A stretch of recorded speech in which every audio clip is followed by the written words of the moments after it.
what again? Say what again? I dare you. I double dare you, mother. I hate when people talk during the movie. Over the line! Back off, man. I'm a scientist. Wise man say forgiveness is divine, but never pay full price for late pizza. Return to VIDEOTECH. All right, hello and welcome to Return to VIDEOTECH. This is a brand new episode. I didn't write an intro for this one. We're just winging it, going off the cuff. I'm Keith. My buddy Matt is here. What's going on, dude? Cold open. No intro. Some action before the opening credits. I love it. We have a long list of stuff to talk about. New developments, lots of theater runs. Yeah. Not a lot of time. Yeah, it's weird us doing the show in the format that we do it, because it's like the idea of doing a spotlight, it's like you can at any given time just listen to that episode and it should like fit. But then we do topical stuff at the front of the episode, but whatever. I dig it. I think that's if someone listens to Be Kind Rewind years down the line here and gets to hear our theater thoughts on both, Scream 7 and Wuthuring Heights, I mean, that's pretty cool. It's a little time capsule. Take you back if you watch this, 5 years That's down right. the line. It's like a balance sheet in accounting. It just represents a moment in time. Exactly. All right. Not the most well thought out, but Hey, I'm here it's for our it. thing. Absolutely. Since, like I said, we have a long laundry list of stuff to talk about, you want to start with theater stuff? Yeah, sure. Just to give you a little foreshadowing, or not foreshadowing, to give you a little context around my theater experience, which was only Wuthuring Heights, which I believe I talked about on this show, the level of excitement that Lindsay and I would have when we'd be in the theater and the trailer for Wuthuring Heights would hit, and it's just like Charlie XCX music blasting. Insane. That song in the trailer is awesome. Yeah. It's like Chains of Love or something. I mean, we would go nuts for that trailer. But I know it's like classic literature, but I have no familiarity with the source material. I did, in an effort to get ready for it, on Criterion Channel, there is a Andrea Arnold version of Wuthuring Heights, and if you're not familiar with her, she directed a movie called American Honey, which the first time I saw it absolutely shook me to my core. Have you ever seen that? No, but I've heard of it. Is it a Shia LaBeouf movie? He's in it, yeah. Mm-hmm. Who was making all sorts of positive headlines down at Mardi Gras. Yeah, he's just having a great time down there where he was. Yes, a real role model to society. But Andrea Arnold, she kind of operates in this kind of stark realism. She actually directed season 2 of Big Little Lies, although I think maybe she was removed as director and the original guy came back to like finish it up or something. But I kind of dig her style. She also directed a movie in the Criterion called Fish Tank. So okay. I consider myself, I say all this to say, I consider myself an Andrea Arnold fan. Okay. I did put on her version of Wuthuring Heights on the Criterion Channel, watched roughly an hour and a half of it, and I can tell you this, I knew no more about Wuthuring Heights than before I watched that first hour and a half. I mean, it just seemed like people, like a young couple in the past, somewhere in Europe, like that's all I took out of it. I was not, it wasn't the stylistic explosion that the current in theater, what's the director? Is it Emerald Fennell? Yeah.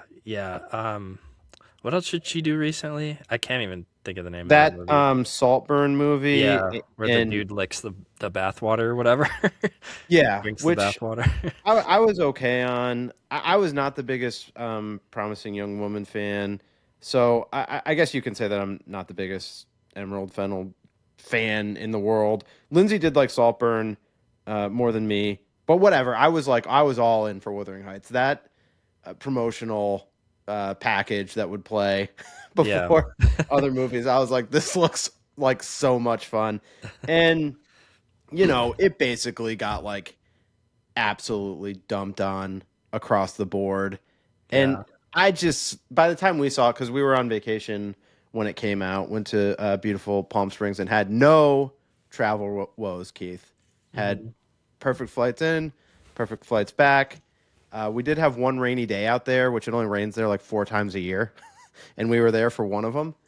And we thought about going to see the movie while we were out there, but ultimately waited till we got back. And by the time I saw it in the theater, look, I am critical of things, but it's not really my style to like pile on. Like, it would be easy for me to come on here and be like, Wuthering Heights effing sucks. Like, don't go see it. Who cares? It's a hunk of garbage. And I mean, it's not great. It's not. I mean, everybody's right.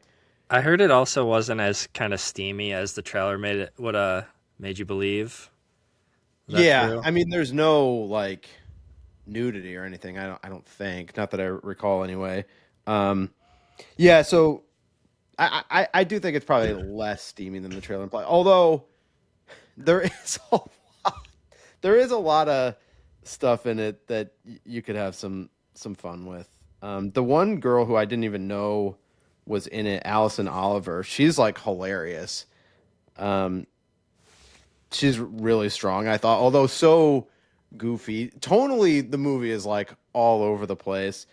When it's operating in what I was expecting from the trailers, because you get glimpses of what the trailer was, and I was like, okay, yes, I like this. And there's times where like the cinematography looks like what it looked like to me in the trailer, where it's a little dreamlike, but it looks like pretty sharp, pretty vibrant.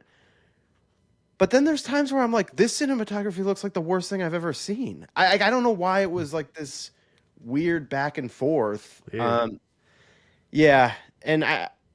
it seemed like a big thing. I don't know, maybe it was on The Big Picture or whatever. They were comparing it to Baz Luhrmann movies, which I kind of get that comparison, but this was way stranger. This was like going for something way weirder than I feel like his movies even go for, and some of it lands, but a lot of it doesn't. But I still thought it was okay. I still don't think it's as bad as people are like. People are really taking it through the ringer, and I was like, all right. I mean, there's some joy to be had with this, but there's definitely a lot of stuff that doesn't work, and I have to say, I do have maybe a Jacob Elordi take that wouldn't be well received, certainly in my household, because let's hear it. Lindsay's a big fan. Here's my thing on Jacob Elordi: too tall. I feel like he's distractingly tall, and I say that as a comfortable short person. Like, I'm totally comfortable with it. I get the appeal to the ladies and beyond that a tall man is something to aspire to be. Which is, it's not in the cards for me, and that's not going to happen, but I'm comfortable with it. I just feel like he really takes up as much of a damn frame as he can. He's really like he's stretching the frame out. It's distracting to me. Don't give up hope. You could do the thing the guy did in The Materialist and get your shins extended or whatever. Yeah, that might happen for me. Weirdly, I maybe I was in like short denial, but for many years I kind of thought I was like more average height, because I feel like out of our friend group, we were a lot of us were like right around the same height. Yeah, short dudes stick together. But I don't know. Like, I looked it up earlier. He is 6'5", which you could play in the NBA at 6'5", certainly. Yeah. But I was thinking to myself, like, I don't know, Army Hammer in The Social Network. He looks big, but he's not stretching out the frame in a way that I feel like Jacob Elordi always is. And I looked it up. He's 6'5" as well, and I don't know. Listen, nothing against his abilities as an actor. I think he makes sense as a leading man, but it's always distracting to me how tall he is. Yeah. Well, it made him good for you'd mentioned earlier Frankenstein. He was kind of good in Frankenstein. Yeah, Like a physical I presence. I felt like Frankenstein was, I don't know what the deal was. Some people were really praising the look of it, but it seemed too digital for me. I know Yeah. Guillermo A del lot of Toro's. new stuff just feels like overly lit. And Yeah, I was talking to my buddies, like my YouTube buddies in our group chat, and we were sharing, somebody shared the new Mortal Kombat trailer. And I'm a big Mortal Kombat fan or whatever. absolutely. But I was kind of dogging on it too, like in my mind, like it has the same problem I think that you're talking about, where like everything just looks like it was shot on like a volume thing, is what one of the guys said in our group chat. And just like everything looks like unnaturally like too well lit. That's like a big criticism people have for the Marvel movies too. It's just like the Yeah, Netflix look or something. I don't know. I agree. I don't know what it is, but it's off-putting to me as a viewer. It's not easy on my eyes. Yeah. It bothers me, and I don't enjoy the experience of that look. Now, I mean, could I watch a movie and like it, but with that look, yeah, absolutely. I didn't think there was enough to Frankenstein for me to be. I was never feeling like that pulled in by Yeah. it. Even though not only is this a Jacob Elordi household that I live in, it's a big time Oscar Isaac household. Oh yeah. I mean, if Pedro Pascal was in this too, Lindsay would have been like, Passed out. she would have been in a coma from just an overload of, her types of dudes. And I love Oscar Isaac. I mean, Inside Llewyn Davis is definitely in my top 50 movies, which, by the way, I started to try to write out my top 50 movies. Okay. You don't want to do a top 10 for the show, but you'll do a top 50 just like for fun. We're doing the top 10 for the show. Okay. You seemed like there was some resistance when I mentioned it last time. I also did my top 10. I did my Okay. top 10 for 25. So it's done. It's locked in. I Okay. started doing my top 50 of just all time just to have a list. I mean, it's like tentatively done, but it was just like one, it's not in order yet, but I just like first 50 movies that come to mind that I felt like had to be in the list. And I did that, got done. No Godfather 1 or 2, and I feel like those are both masterpieces and two of the best movies ever made. And I like both of them. Sometimes you think a movie is a masterpiece, but like you don't necessarily love watching it. Yeah, I get that. But I don't feel like that's true with me about those two movies. And I mean, Godfather 1 especially was like really important to me as a kid. I mean, like when they would show that on TV and I was first like learning about that world, that's like that was like my gateway drug to getting into The Sopranos. It's a really seminal, important movie to me, but I don't know. They're movies that I don't watch and I don't think about, I guess, anymore. All right. Well, Wuthering Heights not making the list, I'm guessing. Yeah. We should revisit this list though. Maybe we'll do like a special episode where we talk about our top 50 movies or something. You have to do your top 50. Yeah. Yeah. I feel like that's something to aspire to this year. So like get to work. But the only reason I talk about it is it's definitely hard when you get down to it. Like I couldn't do a top 25 because it's not enough slots and I'd have to omit too many. But a top 50, I feel like I could do. But yeah, even just doing a brain dump 50, it's like, no Godfather 1 or 2. It's like, all right. And there's I don't know. It's tough. There's stuff that I think certain film people would be like, well, you don't have Citizen Kane on this list. And it's like, I do think Citizen Kane is a 5-star movie, but I never watch it. I watch it. Like that's what I thought of when you said like movies that you can recognize are like masterpieces, but aren't that fun to watch. Like that's one for me. I've only watched it once and I was like, okay, I see why it's super important. It like invented all these new techniques and stuff. And it's like a really cool story, especially for the time it came out. But I don't know. I'll probably watch it again at some point in my life, but I'm not like itching to. Okay, final thoughts on Wuthering Heights. It does probably suck as bad as everybody's saying. Okay. But I didn't regret like watching it or seeing it in the theater. I mean, there was some tears in the seat next to me by the end of it. But not coming from down your face? You weren't crying? No, I was not engaged on that level, but we saw it in a theater full of like what seemed like a lot of teenage girls, and there was a moment.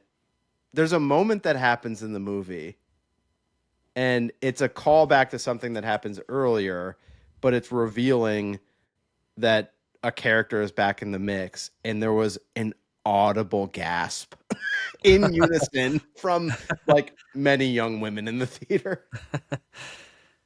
And so that was certainly the most memorable moment. But yeah, it's not in my nature to pile on when something's getting absolutely trashed. So my Letterboxd review is just like, hey, here's some of the things that I liked when they actually played the Charlie XCX music.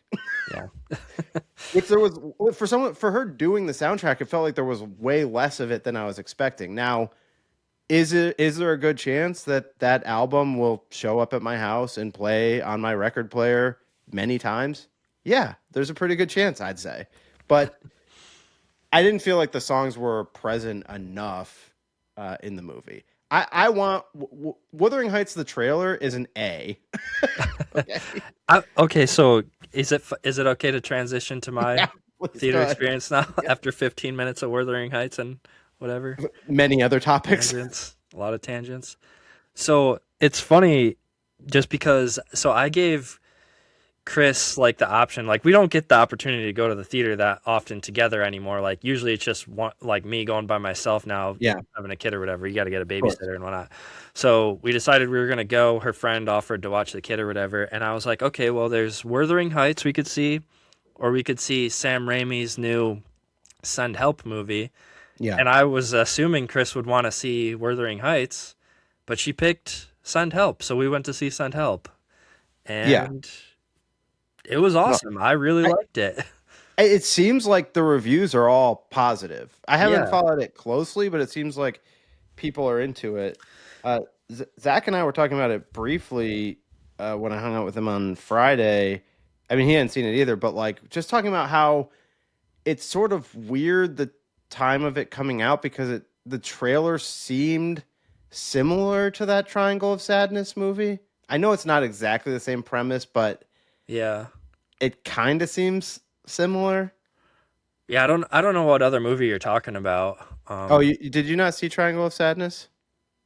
I did, but I saw it like when it came out, so I'm not really seeing the. Did they get stranded on an island in that movie? I don't even remember. Yes. Okay. I did watch it. I just don't remember. they get stranded on an island, and there's an entire like social construct, like the haves and the have-nots type thing. Yeah, I remember that. I remember the stuff on the boat. I don't know. I think I was having a few beers when we watched that movie or something. Yeah, it's like the first half is on the boat, and then they're stranded on an island after that. And there's a whole social construct switch where the servant on the boat and the like models are like trading places. Okay. Well, yeah, I guess there are some similarities here. Like, basically, I guess if you don't know what Send Help is about, it's like this woman played by Rachel McAdams she's kind of like this like dorky like lady who works really hard, and she's kind of like socially awkward, and she gets passed over at work for like this promotion that she was promised when the son of like the owner of the company she works for comes in and becomes her new boss. And basically those two get trapped on an island, like their plane crashes and they get stuck on this island. And then you find out that you find this out before the plane crashes, but she's kind of like a survivalist. So she like knows how to live off the land and everything. And this dude, so like the roles reverse because he is just kind of adults when it comes to this stuff. Like he doesn't know how to like start a fire or like build a raft or like build shelter or anything. So their roles like reverse. But then there's like this other angle of it too, where she's like kind of interested in him. Now, does that continue while they're on the island? I don't really want to spoil what happens with that because it is an interesting like piece of the movie. But I was like pleasantly surprised. This movie kind of like snuck up on me, and I don't know why, because like I consider myself like a Raimi fan. Like behind me, I have an Army of Darkness. poster. Like, You love to see it. I love the Evil Dead movies, and what's the other one? Drag Me to Hell is like one of my favorite horror movies, I would say. And this like has a lot of similarities to that, I would say. Like the main character, Rachel McAdams, is kind of similar to the girl in Drag Me to Hell. I don't know if this is a hot Sam Raimi take, but I still think his Spider-Man 2 is like maybe my favorite Marvel superhero movie. I don't think you're alone in that. I think a lot of Okay. people, especially people like of our age, I think consider Spider-Man Okay. 2 like one of the best superhero movies. I definitely knew it was liked at the time. I can distinctly remember my in-theater experience because I was actually okay on go. I wasn't even like that excited to go. I was not that big of a fan of the first one. I was okay on it. Yeah. I thought it was cool that it was back, and they were like, as a fan of Spider-Man the cartoon as a young kid, you know, I was like, oh, this is cool to be brought to the big screen. But I didn't really get that into the first one, so I was like, yeah, sure, I'll go see 2, but I didn't really care. I wasn't like stoked for it, but I was like left the theater being like, I loved that, and Yeah. I don't watch I mean, that I think a lot often. of that is Doc Ock is just like the coolest bad guy, and I can't remember that actor's name, but he's awesome. Alfred Molina. Molina, yeah, that guy. Yeah, no, he's super good in it, and I love the filmmaking choices where it's this nice balance of still feeling comic booky but feeling kind of gritty too. It's like this great like harmony of those two factors. Yeah. I really dig Raimi's like just style of filmmaking overall too. Like Yeah, he does balance, like he has like these themes with like social stuff in it a little bit too, and like just how do you describe it? Like the character in Drag Me to Hell is like this woman who like works at a bank, and it's like she has this like moral dilemma, and that's like something that you don't really see that much in like gory horror movies. Like he balances that well of like really fucked up weird gross shit in his movies, and then having like a human element too, I guess, that's like that's good, well done, I think. so I think the like jumping off point of Send Help is pretty clearly laid out from the trailer, like what you're getting into. Is there any like was there any surprises or twists and turns of where it goes? Yeah, but it's hard. It'd be hard to talk about them without like yeah. spoiling anything. Yeah, I meant without explaining. I just meant like what. Yeah, like, I where mean you're that like, oh. character, the Rachel McAdams character, definitely has like some depth to her, and like when you find out more stuff like about her past and stuff, it gets more interesting. It's not just one note, I would say. There's some twists and turns. It's very funny, very violent, actually, and like for some reason the violence like took me off guard a little bit because it doesn't happen until like maybe like halfway through. Okay. I won't spoil what happens, but yeah, it just took me off guard. I don't know why. It's a Sam Raimi movie. I should know that there's going to be like lots of blood and stuff, but like I don't know. For some reason, the way the movie gets set up in the beginning, it was just surprising, and then it continues throughout the rest of the movie. So if you're a fan of like the Evil Dead stuff, you'll be satiated, I guess. What do you think your favorite Sam Raimi movie is? Probably either Evil Dead 2 or Drag Me to Hell. I have like a weird affinity to Drag Me to Hell. I know it's not like considered like his best because like a lot of horror purists are like Evil Dead all the way, Yeah. But I think maybe because I like actually saw Drag Me to Hell in theaters, like I connect with that one more. I don't know. And it's like a little bit more modern too. Yeah, you've definitely. I always remember you as a big Drag Me to Hell supporter. I definitely watched it because you suggested it. And just like the goofy, cartoony, like violent comedy aspect of that one is like you get like the gypsy woman's like eyeballs popping out, getting hit in the head with an anvil, and like the whole fight scene in the parking garage is like one of my favorite scenes in like all of movies. So I thought about asking you about Sam Raimi two different ways. I went with one, but you revealed your answer to the other one without me even having to ask, which was going to be, do you like his Evil Dead 1 or Evil Dead 2 better? So you like Evil Dead 2 more. 2, just because I I feel like 2 is like a little bit more goofy, and that's like what I like. Okay, where Not that it's the like first one doesn't have any goofy stuff in it, but yeah, you like where it's like leading towards like Army of Darkness. yeah. Yeah, I know love the you're. first one. I remember hearing you and Zach talk about this like on a podcast or something, or maybe we talked about it Yeah, just one time at a bar or something. But I'm pretty sure you're more in the camp of Evil Dead 1.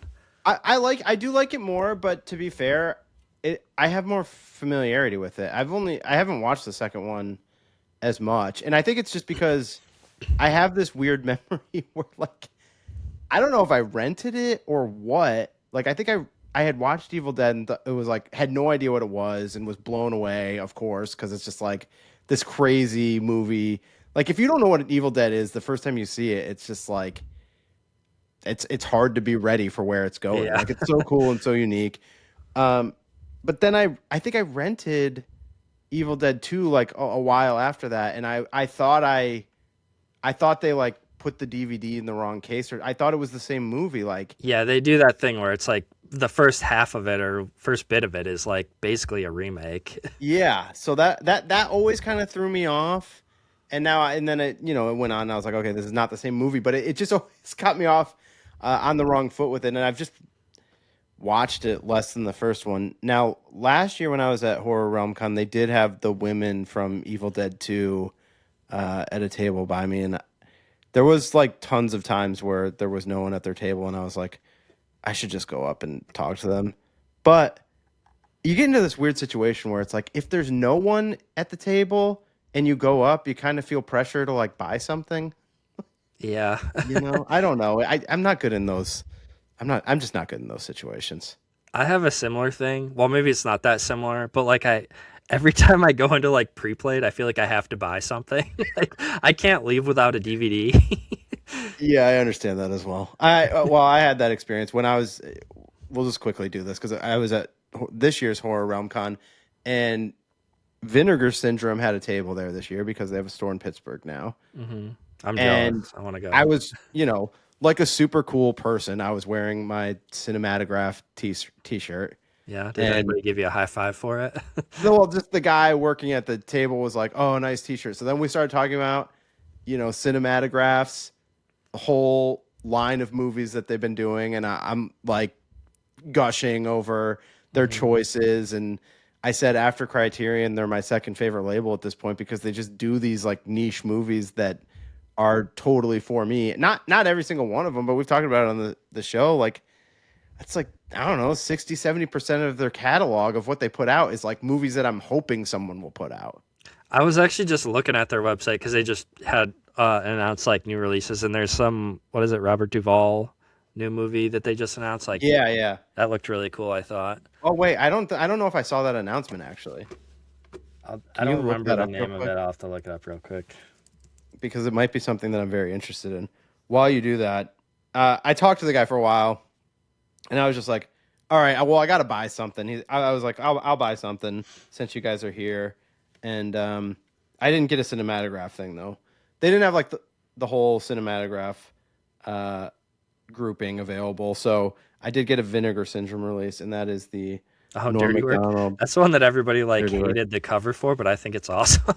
Yeah, well, I was like, so I don't know if I've ever told you this, but I'm like a huge Artie Lang fan from his years on the Howard Stern show, which I never really listened to regularly while he was on it. But like in my years of being in my 20s, like, this may come as a surprise to you, Keith, but there were years where I was just broke, sitting in my room, in my apartment by myself, playing video games. I don't know. I can relate. Yeah. During those years, I would just listen to like old clips on YouTube from like Stern and Opie and Anthony and different satellite radio shows. And I just loved Artie Lang. And he was originally brought on the Stern show by Norm. And I just have this affinity for him. I do have a copy of his movie, Beer League, as well. But I'm pretty sure this is supposed to be Artie on the front. And whatever. I mean, the packaging is fun, but this was just a movie that I felt like I needed to own. So I did struggle a little bit because I almost picked up Body of Evidence with Willem Dafoe and Madonna because That looked like it was up your alley too. which is totally a movie that I should own and probably will. But you want to know what deterred me from doing that as well? Willem Dafoe is my top viewed actor on Letterboxd, and I'm like constantly trying to figure. I'm constantly trying to make that not be the case. Is there a problem with that? I don't see a problem with that. I don't know. I feel like the Willem Dafoe is in too much shit. He's in a lot of stuff. The Robert Duvall movie, by the way, that Cinematograph is putting out is Badge 373. Oh, okay. I don't know it. Yeah, I've never seen it either. But sounds vaguely familiar, but yeah, I don't know it. So, what is it? It is now March, and I have bought 3 of 9 movies this year. Dirty Work is one. I did get my Criterion version of Network that showed up, nice. Which is a movie that I absolutely love. Was stoked. William Holden, Faye Dunaway, Robert Duvall, of course. It's a great movie, but one that I originally watched for film class in college, along with Citizen Kane. But Network I think this may have been my favorite movie that I discovered from film class. And there weren't that many. I've never seen it, but I've always been interested, and that cover is awesome. So I'll probably pick that up in the next sale. So William Holden, he's a lot older than this, but he was in Sunset Boulevard, which is also like one of my favorite movies. And when Lindsay and I were in Palm Springs, there was some sort of it's all mid-century modern style houses and architecture out there, and they were having this modernism week where all of these people were there to admire the architecture, which we didn't know. I mean, that we didn't plan that, but since that stuff was going on, I was like, oh, why don't we go do something? Like, why don't we do one of the walking tours? And there was one that was like Houses of the Stars or whatever. So I was like, oh, let's do that so I can at least relate it to movies or whatever. We went by like Barry Manilow's house, and I was like, well, this isn't really what I was thinking. But there was we did go past Robert Wagner's and Natalie Wood's house, so that was kind of cool, the house that they had there. But a group that was like biased, or part of our group, there was this couple, and they were talking about how they did a tour of William Holden's house, and Lindsay immediately looked at me and she was like, how mad are you right now? And I was like, I can't even talk about it. Because she knows that I love me some William Holden. I love Sunset Boulevard. And I also love Network. That's good. I'm happy for you. Okay, so we've been jumping all over the place, but I did want to get your thoughts on Scream. Okay, so real quick, yeah, it's kind of getting battered online, and I think it's justified. It's definitely not my favorite. I think I put it like either bottom of the barrel or second to least favorite Scream movie. But it is making a ton of money. Yeah, I'm not really surprised by that. I don't really know how to explain it. I mean, so I love, as I'm sure you do, the first Scream, right? I mean, we were kids when that came out, and I still remember being scared as hell of the trailer being on TV, like when we were kids, because obviously I was in like 5th grade when it came out. I was like prime, like my sister. I still remember my sister renting the first movie, and it's a similar story with this. And I Know What You Did Last Summer, where like my sister rented those movies and just fucking straight up terrified me. Yeah, like I was probably like 9, maybe 8 or 9. Is it? I mean, I thought the first Scream came out in like 96 or something. I mean. Well, yeah. I mean, I was born in 88, so if it came out in 96, then yeah, I was 9 years old. 8 or 9, I think. Yeah, you would have been 8, and I was 9, I think. Yeah, way too young to see that movie for sure. Sorry, I cut you off though. What were you saying? It's surprising to me that this franchise has caught on with later generations, I guess. I mean, so I kind of like started this conversation by saying that it kind of stinks, but I will say, like, I still liked this movie though. I still like enjoyed it.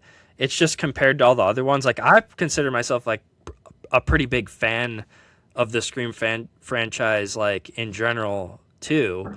Like I even like the more recent like Jenna Ortega ones. Yeah, which I guess that is a good point. I guess her being in the last two was probably a good bridge to like. She's definitely a young star that resonates with those Yeah, current youthful. I think she generation. probably brought some fans in, and Yeah. what's her name? Melissa Barrera, I think is the other girl's name who got Yeah, although I let don't really know go. her from other stuff besides these. Yeah, I really don't know her from much else either. I do Jenna like her in the Scream movies. Now Zach had to just give me the rundown because I don't follow this stuff closely enough. And I guess he said he didn't really. He just heard about it fairly recently. I think the whole thing where they fired that Melissa Barrera and then Jenna Ortega quit. And Yeah, then, it was kind of a thing where Melissa Barrera got let go for saying some political statements online or something. And then I don't think it was even really just in solidarity. It was like they had to rework the script and stuff. And really? I recently saw something that Jenna Ortega said. It was just like, yeah, she didn't want to do it without her friend or whatever, but also it just seemed like the project was falling apart because other people were leaving and stuff too. So then, like in a panic, they brought back Nev Campbell, and then Kevin Williamson. They brought back to direct it. Yeah, so he's a writer and a director on this. So that's why I kind of like had faith that this was going to be good. I think Kevin Williamson is definitely a better writer than a director. Some of the scenes in this were shot very awkwardly, like scenes that you can tell there's like good writing and like the idea is cool, but just like the choice of like how they shoot it and like the angles and like the lenses they use and stuff like it just like one scene in particular takes place on a like a high school drama stage, and it's like the setup is like really cool and like the kill that happens is really cool, but just the way it was shot just felt very amateurish to me. I don't know, but I really don't know what else to say about it without like spoiling too much of it. I mean, it's not a secret that Matthew Lillard is back too. Like they announced that like months ago. So when I saw the trailer for this, and the last line of the trailer was him from the first movie doing the "It's a real scream" or whatever. Yeah. I was not happy that they did that because I'm like, are you just broadcasting that he's back as the killer? And well, they like announced it in like press releases and stuff. Yeah. So like it was circulating on news sites and everything. And I guess that's a draw for somebody, but like I don't know. It's just like if you're a filmmaker, do you want to put that out there? Like that? Yeah, I mean, I feel like considering what they do with him, and I kind of want to just give like one small minor spoiler away, something that happens like pretty early, unless you don't want to hear like anything. No, I think it's fine. I am planning on seeing it in the theater, but I'm not worried about it. Okay, so if you guys don't want to, if you're listening and you don't want to hear like anything more about this movie, maybe skip ahead just a couple minutes. I'm just gonna give away one little thing. It's just like how Matthew Lillard is used in this movie. Okay.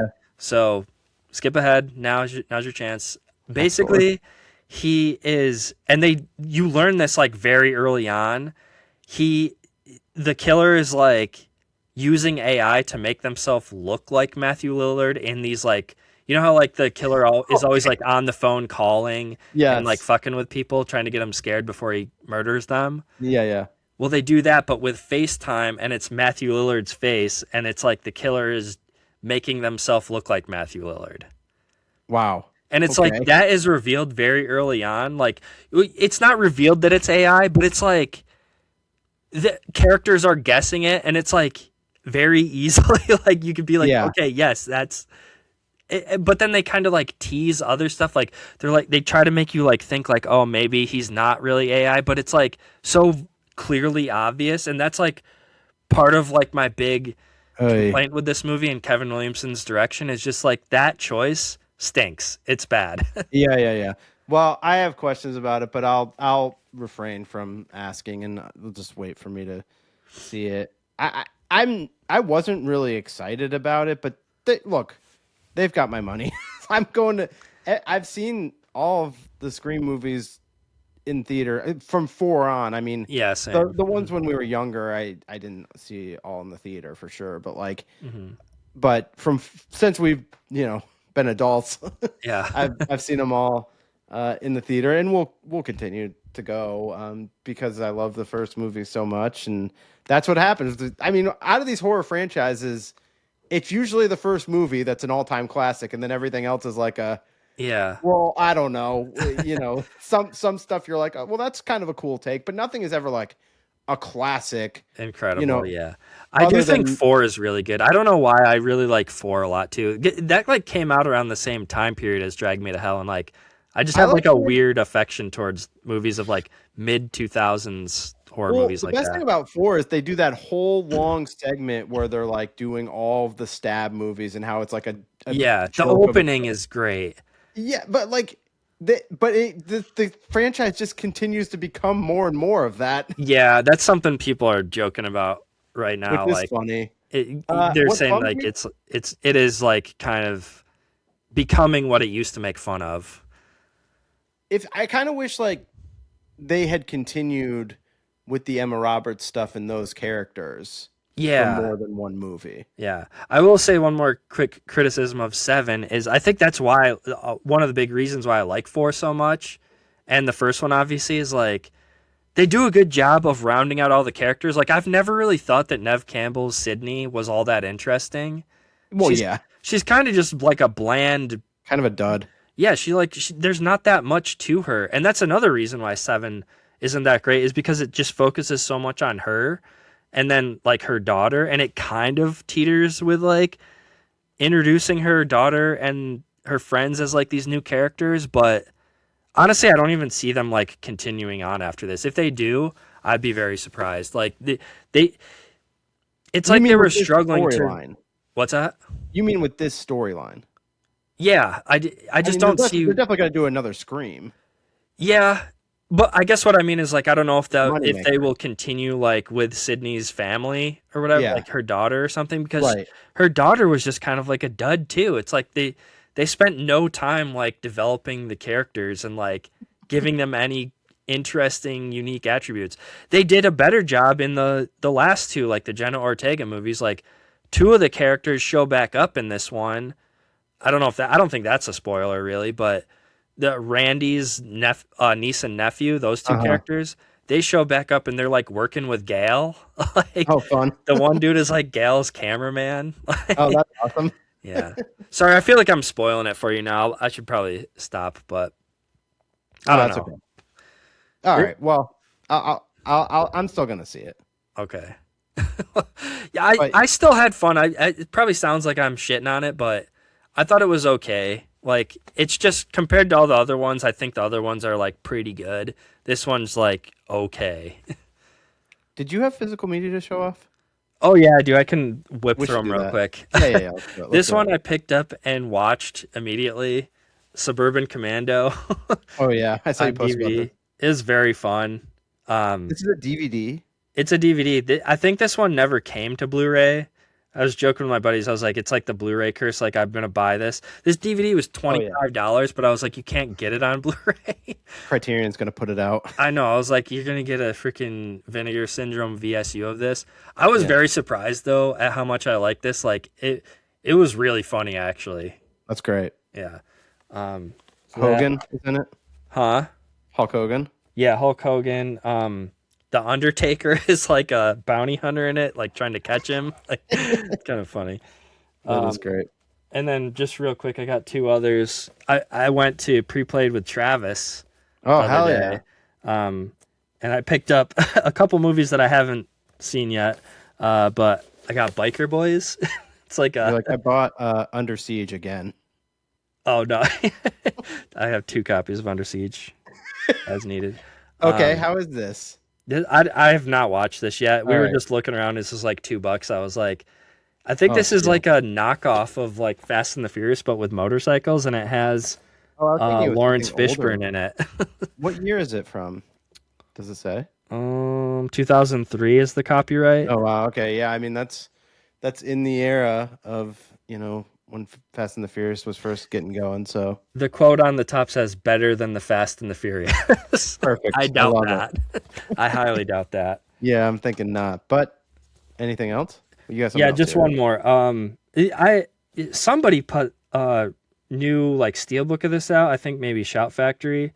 This is a Paul Verhoeven movie. Oh, It might be one of his first. It's from well, maybe not. 1985. It's called Flesh and Blood. I haven't watched it yet, but it looks cool. So, I've watched it before. is it good? It's fun.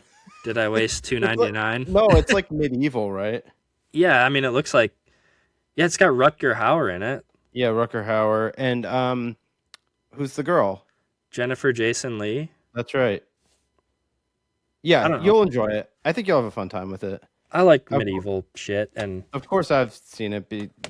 Given the fact that I'm a huge Paul Verhoeven fan, mainly. not to make this intro any longer. We're already 45 minutes in. Yeah, that's okay. But I just have to say I loved A Night of the Seven Kingdoms. It wrapped up just because we're on the medieval talk. Yeah. Whatever. I loved it. You haven't watched it yet, have you? No, not yet. All right. Well, we'll talk about it after you watch it because I think it's like the best show on TV I've watched in many years. Oh wow. Okay. All right. Well, that gives me something. I mean, Lindsay and I literally just finished Mad Men again, and my mom was here visiting, and we've been watching Twin Peaks. So literally, the only two shows that I really watch. So it's time. Okay, I'll give it a watch. I almost gave myself a heart attack when we were talking about Verhoeven, and I was like, did I put Basic Instinct in my 50 favorite movies? Because if not, that's a huge miss. It's in Massive omission. yeah, it's in there. No worries. Everybody can chill. No need to, pop one of those heart attack pills from Sin City. Last thing, Keith, from me that we should just quickly talk about because I want to talk to you about it, which was, I've been going to these horror realm cons the past few years, and every year I'm like, I don't think I can do this again. It's just like but last year it felt like pretty cool with Barbara Crampton, and I got Darcy's autograph from the last drive-in. Just, which look, I love the last drive-in, so that was like just kind of fun and kitschy. But this year there was like no one that I was interested in, and like it seemed pretty lame. The big draw was what's her name, Felissa something from Sleepaway Camp. Sleepaway Camp. Yeah. Yeah. I don't remember what her name is either. Which I know is a big draw for some people. And actually, I think she was late. She walked in like right next to us and was like super gregarious and like all smiles and seems like she's really great. But I've watched that movie one time. I liked it, but I'm like, it's nothing that I'm going crazy about. But towards like late in the game, they added Tommy Lee Wallace, who directed Halloween 3 Season of the Witch and the made-for-TV It and Fright Night 2, which I've never watched, but I feel like I need to. That's getting a nice new release that people are very excited about too. But I also have not seen it, so. Oh, all right. Well, I don't know if I can make my 9 for my list of 9 for the year, but maybe we'll see. But that actually interested me. He was doing a panel, so I was like, okay, well, we'll go. I thought about bringing my Halloween 3 Scream Factory 4K to have him signed, but I don't know. It's all black. I was like, I don't know but these people are prepared. I don't know what I was talking about. They have different color Sharpies to sign different things. I didn't know. I'm still an amateur with this stuff. Didn't I give you a VHS tape of that, or did I not? I give you something. Oh yeah, you did. Yeah, you should have taken that. Yeah, but like whatever. I got a picture. What I went with was the best, I think, because they have different things that they'll sign for you. They bring like little 8x10s or whatever. And a lot of times it's like the cover of something, but sometimes like people bring like on set stuff. And he had something on set of him directing Tom Atkins and the girl from Halloween 3. And I was like, hell yeah, that's the picture I want. And he's pretty old. He worked on the original Halloween and The Fog and a bunch of other John Carpenter stuff, Assault on Precinct 13. So his panel was interesting because he talked about a lot of that stuff, which was neat. But when I like leaned in to like take a picture with him and stuff, he was looking at the picture that he signed, and it seemed like he was trying to tell me something about like what was happening on set that day, but I didn't really get it all. And I had this whole thing built up about how I was going to tell him like, I don't know how to say this in a nice way to him, so I just don't think I can, which is like his movies aren't great, but like, I just find him to be like a unique storyteller and gets material in a way that I love. Like he gets how he can make Halloween 3 fun and be different from what that franchise started as.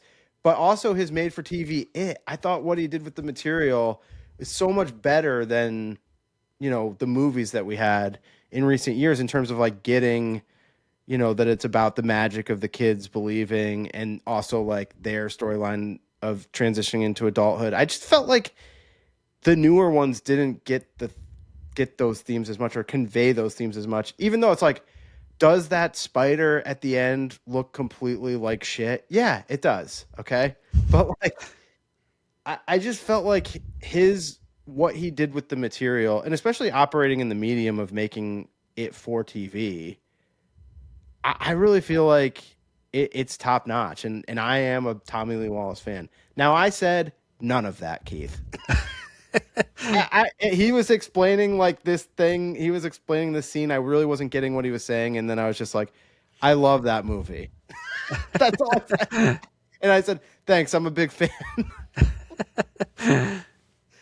But when he didn't like stand up for the picture, he sat down and, you know, I was thinking like, oh man, I don't know. Maybe he must be getting pretty old, but he did like walk out and do his panel and he was like very, you know, clear headed and well-spoken. So that was definitely, for me personally, one of the cooler experiences that I could have had at one of these things. That's awesome. Yeah. I've said before that I've never been to like one of these, you know, horror realm con type conventions, whatever. But some of that stuff seems like it'd be cool just to have a quick chat with somebody who is legendary like that. I mean, the ones that have been big here the past 3 years, it's their big draws is getting people from the Terrifier movies, and I have no idea who those people are. Oh, yeah. So like that's like what usually everybody's there for, and then a lot of times the Rob Zombie people are there, like Bill Moseley and Caroline Williams were at this one. A lot of times the random people from the Rob Zombie movies. Now the director of Blair Witch was at this one. Not a lot of people at his table. That's sad. I love Blair Witch, but I know me too. Like I love the original. I definitely wanted to go up to his table and just say, "Hey, I'm a fan." But again, you get into that situation where it's like, well, I feel bad going up and not buying something if no one else is going up. Yeah. And I already spent my $60 on Tommy Lee Wallace. Yeah. I'm self-aware enough to like know how awkward I am, so I probably wouldn't even walk up to him. Probably just stand over there and I don't know. Go buy a hot dog or something. That was it. Longest intro segment ever, but I just think we had some topics that warranted it. Yeah, yeah. Right. What do you think about? I'm going off the cuff here. What do you think about cutting this episode right here and then doing another one for what we were going to talk about? We'll call this a shorter current events episode. You just want to release just this as an ep? Yeah. Why not? Okay, fine. All right. That's it for this short current events episode, people. Like and subscribe. Leave us a rating and review. And yeah, all that stuff. Thanks. We'll see you very soon with another episode. Say what again? Say what again? I dare you. I double dare you, mother. I hate when people talk during the movie. Over the line! Back off, man. I'm a scientist. Wise man say forgiveness is divine, but never pay full price for late pizza. Return to VIDEOTECH.